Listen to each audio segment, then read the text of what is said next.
Film का आरंभ होता है ठाकुर बलदेव सिंह संजीव कुमार से, जो एक सेवानिवृत्त पुलिस अधिकारी हैं। ठाकुर की जिंदगी में एक ऐसा अपराधी आया जिसने उसका सब कुछ छीन लिया। डरावना और खूंखार डाकू गब्बर सिंह अमजद खान। गब्बर सिंह और उसकी टोली रामगढ़ गांव के लोगों का खून चूस रही थी। वह न सिर्फ डकैती करता, बल्कि गांव वालों को आतंकित भी करता। ठाकुर बलदेव सिंह ने ठान लिया कि वह गब्बर को जिंदा पकड़कर न्याय के कटघरे में खड़ा करेगा। इसके लिए उसे दो ऐसे जांबाज लोगों की जरूरत थी जो निडर, बहादुर और चालाक हों। जय और वीरू की एंट्री ठाकुर को याद आता है दो अपराधी, जय अमिताभ बच्चन और वीरू धर्मेंद्र। दोनों पेशे से छोटे मोटे चोर थे, लेकिन दिल से नेक इंसान और बेहद साहसी। ठाकुर ने कभी इन्हें पकड़ा था, इसलिए वह इनकी क्षमताओं से वाकिफ था। ठाकुर जय और वीरू को ढूंढकर रामगढ़ लाता है और उनसे गब्बर सिंह को पकड़ने का काम सौंपता है। दोनों पैसों के लिए राजी हो जाते हैं, मगर असल में उनका मकसद रोमांच और चुनौती का सामना करना था। रामगढ़ गांव की दुनिया। रामगढ़ एक सीधा साधा गांव है, जहां लोग मेहनतकश हैं, लेकिन गब्बर के आतंक से डरे हुए। यहां जय और वीरू धीरे धीरे लोगों से घुल मिल जाते हैं। बसंती, हेमा मालिनी, गांव की सबसे चंचल और खुशमिजाज लड़की। उसका काम है तांगा चलाना। वीरू और बसंती की मुलाकात होते ही उनकी नोक झोंक वाली प्यारी दोस्ती शुरू होती है, जो आगे चलकर प्रेम में बदल जाती है। राधा, जया बहादुरी, ठाकुर की बहू, जिसने अपने पति ठाकुर के बेटे को गब्बर के हाथों खो दिया। राधा चुपचाप अपने दर्द को सहती है। उसकी और जय की मौन समझदारी वाली रिश्ता पनपता है, जिसमें शब्द कम और भावनाएं ज्यादा होती हैं। गब्बर सिंह का आतंक। गब्बर सिंह हिंदी सिनेमा का सबसे डरावना खलनायक माना जाता है। उसका संवाद कितने आदमी थे आज भी अमर है। गब्बर की निर्दयता का अंदाजा तब लगता है जब वह अपने ही साथियों को गोलियों से भून देता है, सिर्फ इसीलिए कि वे पुलिस से भिड़ने में नाकाम रहे। उसकी हंसी, उसका पागलपन और उसकी क्रूरता लोगों को कांपने पर मजबूर कर देती है। जय और वीरू भी जानते हैं कि गब्बर से भिड़ना आसान नहीं है, लेकिन उनके लिए अब यह एक मिशन बन चुका था। जय वीरू की दोस्ती फिल्म की सबसे बड़ी ताकत है। जय और वीरू की दोस्ती, उनका गाना ये दोस्ती हम नहीं तोड़ेंगे, उनकी अटूट बंधन की निशानी है। दोनों में फर्क साफ था।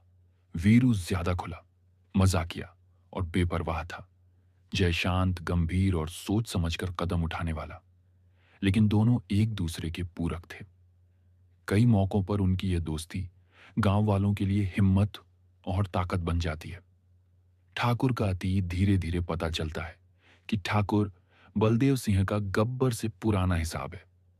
गब्बर ने ठाकुर के पूरे परिवार का कत्ल कर दिया था, यहां तक कि ठाकुर के दोनों हाथ भी काट दिए थे। यह सच जानकर जय और वीरू के लिए यह लड़ाई सिर्फ पैसों की नहीं रह जाती, बल्कि गब्बर के आतंक के खिलाफ न्याय की लड़ाई बन जाती है। रोमांचक टकराव जय और वीरू गांव वालों को आत्मरक्षा करना सिखाने लगते हैं। कई बार गब्बर के गुंडों से उनकी भिड़ंत होती है। वीरू और बसंती की प्रेम कहानी के बीच भी गब्बर की परछाई मंडराती रहती है। एक बार गब्बर के आदमी बसंती को पकड़ लेते हैं। उस प्रसिद्ध दृश्य में गब्बर कहता है कि बसंती नाचेगी, और डरी हुई बसंती अपनी जान बचाने के लिए मजबूरी में नाचती है। वीरू भी बंधा होता है और असहाय देखता है।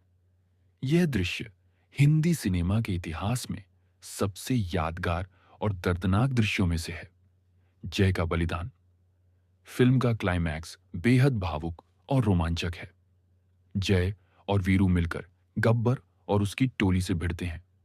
एक एक करके वे गुंडों को मार गिराते हैं, लेकिन आखिरी लड़ाई में जय वीरू को बचाते हुए गंभीर रूप से घायल हो जाता है। मरते समय जय वीरू से कहता है कि वह बसंती के साथ खुशहाल जीवन बिताए और ठाकुर का मिशन पूरा करे। जय की मौत फिल्म का सबसे भावुक क्षण है, जिसने दर्शकों की आंखों को नम कर दिया।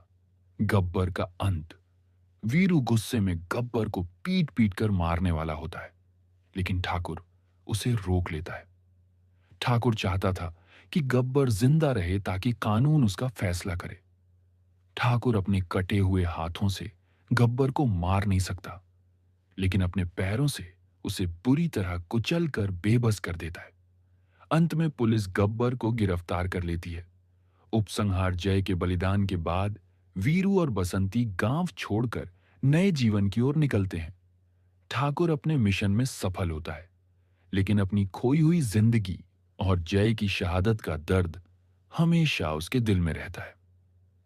फिल्म का प्रभाव शोले ने भारतीय सिनेमा को नया रूप दिया। इसके संवाद, किरदार, गाने और दृश्य आज भी लोगों की जुबान पर हैं। गब्बर सिंह खलनायकों का प्रतीक बन गया। जयवीरू की दोस्ती आदर्श मानी जाने लगी। बसंती का चुलबुलापन और ठाकुर का दर्द सबको याद रह गया। फिल्म ने न सिर्फ बॉक्स ऑफिस पर इतिहास रचा, बल्कि भारतीय संस्कृति का हिस्सा बन गई।